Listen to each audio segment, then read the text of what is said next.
जी dear viewers, इस video में हम लोग बात करेंगे एनिमल्स में एसेक्सुअल रिप्रोडक्शन। अच्छा, लास्ट वीडियो में हम लोगों ने बात की थी पार्ट 1 की, जिसमें हम लोगों ने इससे जो डिफरेंट मेथड्स हैं जिसमें बाइनरी फिजन है, फ्रेगमेंटेशन है, उसको डिस्कस किया था।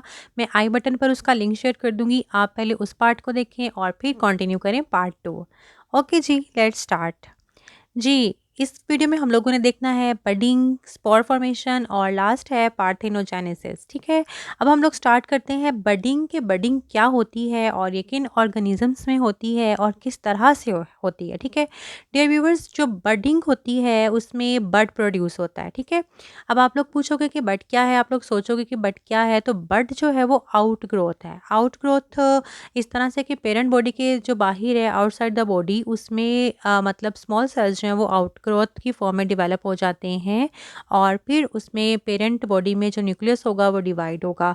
एक न्यूक्लियस जो है वो पेरेंट बॉडी में ही रहेगा और जो दूसरा न्यूक्लियस है वो डिवाइड होकर बड में चला जाएगा और बड जो है वो उसमें ग्रोथ होगी और वो एक न्यू जो है इंडिविजुअल में कन्वर्ट हो जाएगा। ठीक है, अब ये जो बड फॉर्मेशन है वो जिन ऑर्गेनिजम्स में होता है, अब हम लोग उनको देखते हैं। जी, बडिंग या बड फॉर्मेशन जो है that is very common in yeast as well as in hydra. Now we will look upon कि yeast में किस तरह से ये बडिंग होती है और हाइड्रा में।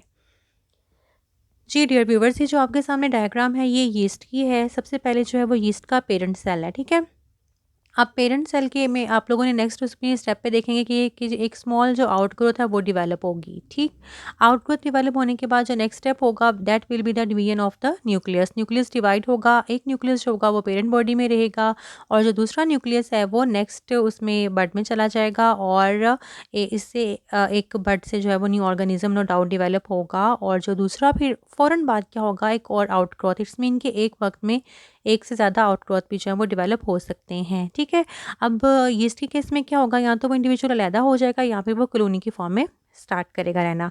जी डियर व्यूवर्स, ये एक डायग्राम है हाइड्रा की। हाइड्रा भी जो है वो एसेक्सुअली रिप्रोड्यूस करता है बड फॉर्मेशन के ज़रिए।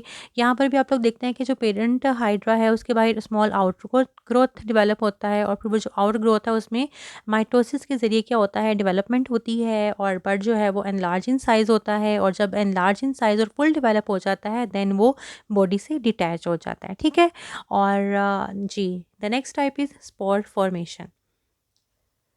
स्पोर फॉर्मेशन जैसे कि नेम से ज़ाहिर है कि ये एसेक्सुअल रिप्रोडक्शन की ऐसी टाइप है जिसमें क्या फॉर्म होंगे। जी हाँ, स्पोर होती किस में है, ये मोस्टली होती है फंजाई में और फंजाई का जो बहुत इंपॉर्टेंट एक ग्रुप है, क्लास है, राइजोपस। राइजोपस में ये बहुत कॉमनली होती है। ठीक है, अब ये जो स्पोर्स होते हैं, आपको पता है कि स्मॉल, वेरी स्मॉल, मतलब माइक्रोस्कोपिक ये स्पोर्स होते हैं और ये जिस एक समझ लें कि जिस सैक में या जिस थैली में ये बनता है उस थैली को हम स्पोरेंजिया कहते हैं। ठीक है, स्पोरेंजिया जो होता है वो थिक वॉल्ड होता है क्योंकि इसने प्रोटेक्शन करनी होती है स्पोर्स की। ठीक है, अब ना स्पोर्स जब बिल्कुल डिवेलप हो जाते हैं तो ये स्पोरेंजिया जो है बस्ट अप होता है और स्पोर्स जो हैं वो उसमें से रिलीज़ हो जाते हैं।